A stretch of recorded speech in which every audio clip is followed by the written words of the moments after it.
my name is Brittany Link, and I'm a dietetic intern at Memorial Hermann Ironman Sports Medicine Institute. Today I'm going to be talking to you about how to make the perfect post-recovery smoothie. So the first thing I want to talk about is what you need after a workout, what your body needs. And I like to refer to this as the 3 R's. The first is replenish, the second is rehydrate, and the third is repair. So those are the 3 things we want to focus on after a workout.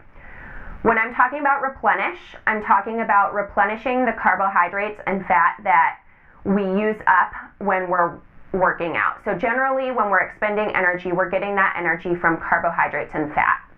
What we need to replenish the most of is carbohydrates after a workout. So for a general rule of thumb, we want to replenish our carbohydrates with about 0.5 gram per pound of body weight.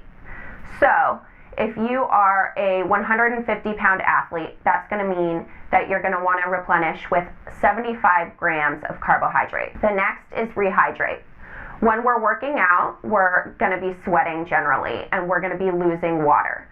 So when we rehydrate, we talk about 1 pound of weight loss through sweating as being 16 ounces of fluid.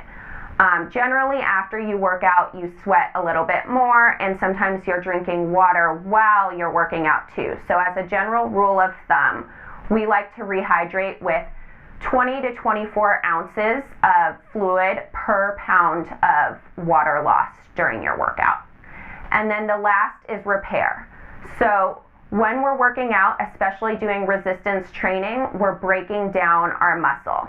So after our workout, we want to be focusing on repairing that muscle, but also rebuilding new muscle. So our general rule of thumb for doing that is to get around 20 to 40 grams of protein in your post-workout meal, depending on your size. So the next thing I want to talk about is why a smoothie. So after a workout, you could definitely have eggs and toast, some fruit. That would be a good post-workout meal. But a lot of people after they do an intense workout are not very hungry.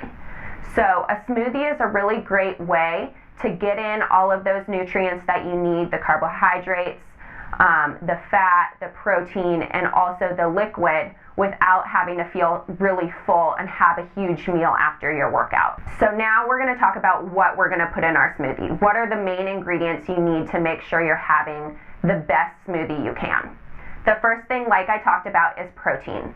So we want a source of protein that has all of those essential amino acids and has a good high leucine content. Then the next thing is the carbohydrates. A really great source of carbohydrates that's good to put in your smoothie is fresh fruit or frozen fruit. That's going to have a good carbohydrate content, but it's also going to be a little bit sweet and add a lot of flavor to your smoothie. And then the next thing is fat. Fat is used when you're working out, so it's good to replenish it some, but also it's going to keep you full longer. So if you just had a smoothie with protein and carbohydrates, you might be hungry an hour later. The last thing that we want to make sure we add is a liquid. That's what's going to make it a smoothie. It's going to help it blend better, make it more drinkable, but also that's where you're going to rehydrate. So some options for the fluids would be another source of protein as well, like a milk. We kind of talked about that earlier. You could use something like coconut water that has some more carbohydrates in it. You could use just regular water if you want. You could use fruit juice. Again, you're going to be getting some carbohydrates that way. So the fluid also really acts as a second source if you're not getting enough protein or fat. A fat content fluid would be coconut milk maybe. It's going to help with that as well.